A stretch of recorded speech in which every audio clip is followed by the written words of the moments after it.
Little Star Swanders channel ni subscribe, like, share Mario comment చేయండి Moreno videos కోసం thanks for your support.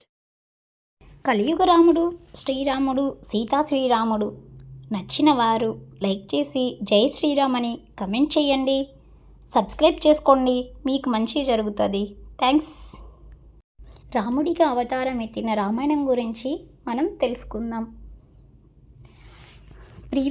Episodes అన్నీ మీరు చూడాలి అనుకుంటే ప్లేలిస్ట్లోకి వెళ్ళి అన్ని పార్ట్స్ మీరు చూడవచ్చు. ముందుగా మనం రామాయణంలో రాముడి గురించి శ్లోకం ఒకటి ఉంటుంది, అది డైలీ మనం 3 సార్లు చదువుకుంటే మనకి మంచి జరుగుతుంది.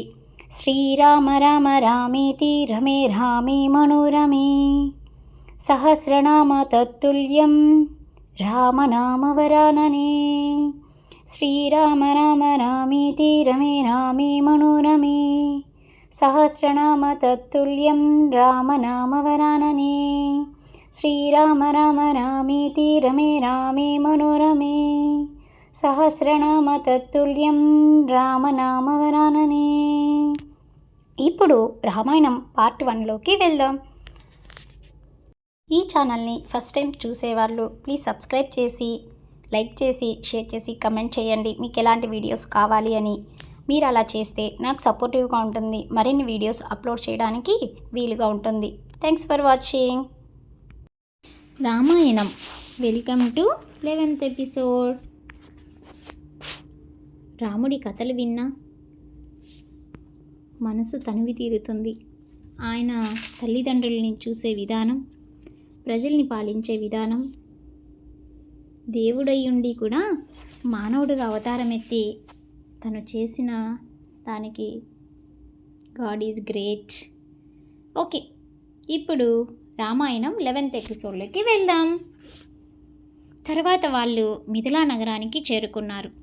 ఆ నగరం వాహనాలతో, మహర్షులతో, యజ్ఞయాగాలు చేసుకునే వాళ్ళతో ఉంది. విశ్వామిత్రుడు తన రాజ్యంలోకి ప్రవేశించాడన్న విషయం తెలుసుకున్న జనకుడు పరుగు పరుగున తన పురోహితుడైన శతానందుడితో వచ్చాడు. మీరు రావడంతో నా యాగం ఫలించిందని విశ్వామిత్రుడిని గౌరవించగా పూజించాడు. పక్కనే ఉన్న రామలక్ష్మణుని చూసిన జనకుడు, ఈ పిల్లలిద్దరూ ఎవరు? ఖడ్గాలు కోదండలు పట్టుకున్నారు, సూర్యచంద్రుల వలె ఉన్నారు, అపారమైన తేజస్సుతో ఉన్నారు. ఈ పిల్లలు నీతో ఉన్నారు, ఇంతకీ వాళ్ళు ఎవరు అని అడిగారు.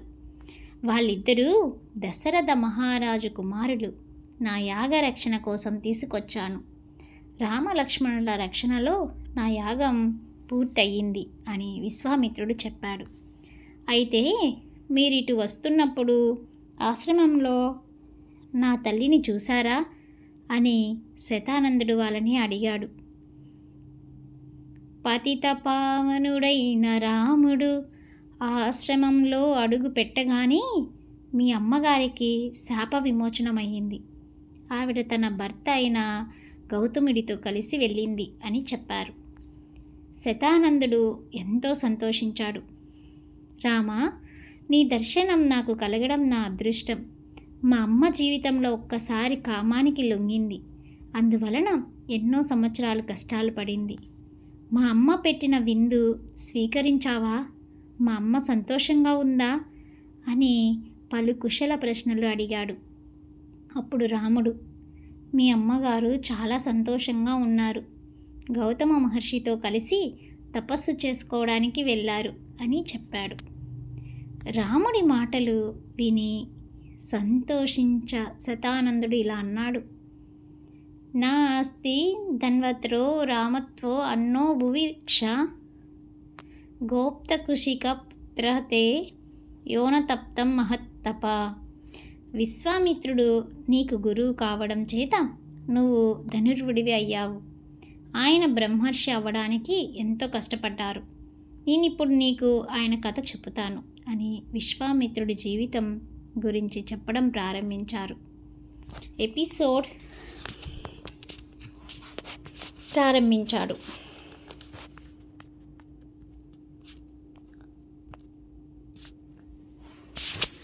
ఏమని ప్రారంభించాడు అంటే, శతానందుడు రాముడితో ఇలా చెప్పసాగాడు.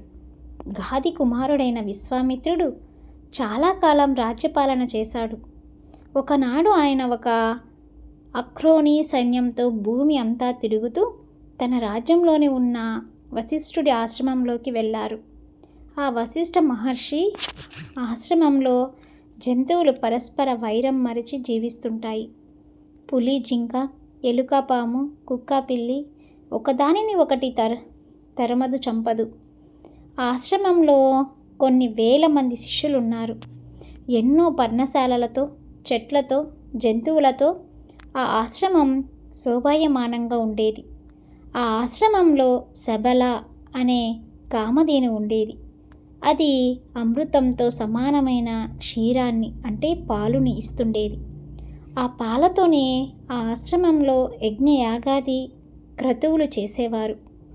అంత పరమ పవిత్రమైన ఆశ్రమంలోకి విశ్వామిత్ర మహారాజు తన సైన్యాన్ని బయట విడిది చేయించి ఆశ్రమంలోకి వెళ్ళారు. అప్పుడు విశ్వామిత్ర మహారాజు వశిష్ఠుడితో, అయ్యా, మీ ఆశ్రమంలో ఉన్న చెట్లన్నీ ఫలవంతంగా ఉన్నాయా? మీ యాజ్ఞాగాది క్రతువులుగా బాగా జరుగుతున్నాయా? మీ ఆశ్రమంలోని ఋషుల తపస్సులు ఎటువంటి విఘ్నం కలగకుండా సాగుతున్నాయా? మీరంతా సంతోషంగా ఉన్నారా అని పలు కుశ ప్రశ్నలు అడిగాడు. సంతోషించిన వశిష్ఠుడు ఇలా అన్నాడు, నాయనా, నేను కుశలంగా ఉన్నాను. నువ్వు రాజధర్మంతో రాజ్యం చేస్తున్నావా? అంటే రాజధర్మం అంటే ఎంత పన్ను ప్రజల దగ్గర నుండి పుచ్చుకోవాలో రాజు అంత మాత్రమే పుచ్చుకోవాలి. ఆ పుచ్చుకున్న ద్రవ్యంలో ఒక్క పైసా కూడా దుర్వినియోగం చేయకుండా ఆ ధనాన్ని వృద్ధి చెయ్యాలి. అప్పుడు దాన్ని అవసరంలో ఉన్న వాళ్ళకిచ్చి దేశ క్షేమాన్ని కోరుకోవాలి. అది రాజధర్మం. సామంతులందరూ నీకు లొంగి ఉన్నారా? శత్రువులను జయించావా? నీ మంత్రులు నీకు సహాయపడుతున్నారా అని పలు విషయాల్ని ప్రస్తావించిన తర్వాత కొంతసేపటికి విశ్వామిత్రుడు, ఇక నేను వెళ్తాను అన్నాడు. అప్పుడు వశిష్ఠ మహర్షి ఇలా అన్నారు, సత్క్రియాం తు భవాన్ ఏతం ప్రాత్యుచ్మయా కృతాం రాజన్త్వం అతిథి శ్రేష్ఠ పూజనీయం ప్రయత్నః. ఈ భూమిని పరిపాలించే నువ్వు నాకు అతిథులతో శ్రేష్ఠుడివి కనుక నా ఆతిథ్యం తీసుకోవాలనుకున్నాడు. మీరు నాకు చేతులు కాళ్ళు కడుక్కోవడానికి, తాగడానికి నీళ్ళు ఇచ్చారు. మీరు తినే తేనె కందమూలాలు నాకు పెట్టారు. అలాగే నాకు మీ దర్శనం కూడా అయ్యింది. ఇంతకంటే నాకు ఏం కావాలి? ఇక మీరు శ్రమ తీసుకోవద్దని విశ్వామిత్రుడు అన్నాడు. అలా కాదు, మీరు నా ఆతిథ్యం స్వీకరించాల్సిందే అని వశిష్ఠ మహర్షి అన్నారు. సరే, మీ ఇష్టం అని విశ్వామిత్రుడు అన్నాడు. అప్పుడు వశిష్ఠ మహర్షి శబలని పిలిచి, చూసావా, మన ఆశ్రమంలోకి ఈరోజు విశ్వామిత్ర మహారాజు గారు వచ్చారు. నువ్వు ఆయన ఆగ్రహానికి, సైన్యానికి ఉత్తమమైన భోజనం ఏర్పాటు చేయాలి. ఎవరెవరికి ఏది కావాలో నువ్వు అది ఏర్పాటు చెయ్యి అన్నారు. ఆ సభల ఎవరెవరు మనసులో ఏమి కావాలని అనుకుంటున్నారో గ్రహించి చెరుకు కర్రలు, తేనె పానీయాలు, కొండలంత ఎత్తైన సన్నటి అన్నరాసుల్ని, కొరుక్కు తినేవి, తాగేవి, నాకేవి, కూరలు, పచ్చళ్ళు, పులుసులు, పళ్ళ రసాలు, పాలు, తాంబూలాలు మొదలైనవి సిద్ధం చేసింది శబల సృష్టించిన భోజనాన్ని ఆ సైనికులందరూ భుజించారు. అందరూ ఈ భోజనం ఎంత బాగుందో అనుకున్నారు. మళ్ళీ మన జీవితంలో ఇలాంటి రుచికరమైన భోజనం ఎప్పుడు చేస్తామో అని ఆవురావురమని తిన్నారు. ఒక్క గోవు ఉత్తరాక్షరంలో ఇంతమందికి సరిపడ భోజనాన్ని సృష్టించేసరికి విశ్వామిత్రుడు ఆశ్చర్యపోయాడు. ఆయనకి మెల్లగా ఆ సభల మీద వ్యామోహం పెరిగింది.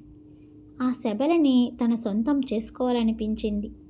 అప్పుడు ఆయన ఆ వశిష్ఠ మహర్షితో గవం శతసహస్రేణ దియ్యతం శబలమమా, నేను మీకు 1,00,000 ఆవుల్ని ఇస్తాను, మీరు నాకు శబలని ఇవ్వండి అన్నాడు.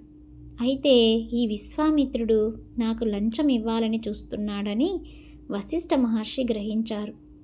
వశిష్ఠుడు నవ్వి నేను నీకు శబలని ఇవ్వలేను అన్నారు. విశ్వామిత్రుడికి మెల్లగా క్రోధం పెరిగి ఇలా అన్నారు, రాజ్యంలో ఎక్కడెక్కడన్నా రత్నాలు ఉంటే అవి రాజుకే చెందుతాయి. రాజు దగ్గర విలువైనవి ఉండాలి. చాలా విలువైనది రత్నమైతే ఇంత విలువైన శబల కూడా రత్నమే. నా సొత్తు అయినా ఆ రత్నాన్ని నువ్వు ఉంచుకున్నావు, అందుకే ఇప్పుడు నేను ఆ రత్నాన్ని తీసుకెళ్తున్నాను అని అన్నాడు. నాయనా విశ్వామిత్ర, ఈ ఆవు ఒక రత్నం, దీని విలువగా దాచుకోవాలని అనుకుంటున్నావు. కానీ ఈ ఆవు మా ఆశ్రమంలో దేవతారాధనకి, పితృదేవతారాధనకి పాలిస్తుంది. నా ప్రాణయాత్ర దీనితో జరుగుతుంది. ఈ ఆశ్రమంలోని యజ్ఞాలు, విద్యాభ్యాసం సమస్తము ఈ సభల మీద ఆధారపడి ఉంది. కాబట్టి నేను ఈ ధేనువుని నీకు ఇవ్వలేను అని వశిష్ఠ మహర్షి విశ్వామిత్రుడితో అంటాడు. అప్పుడు విశ్వామిత్రుడు ఒప్పుకుంటాడా? వశిష్ఠ మహర్షి చెప్పినట్టు విని ఆ శబలను అక్కడే వదిలి వెళ్తాడా అనేది నెక్స్ట్ ఎపిసోడ్లో చూద్దాం. Thanks for watching. Please subscribe my channel.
Little Stars Wonders channel ni subscribe, like, share Mariu comment చేయండి Moreno videos కోసం thanks for your support.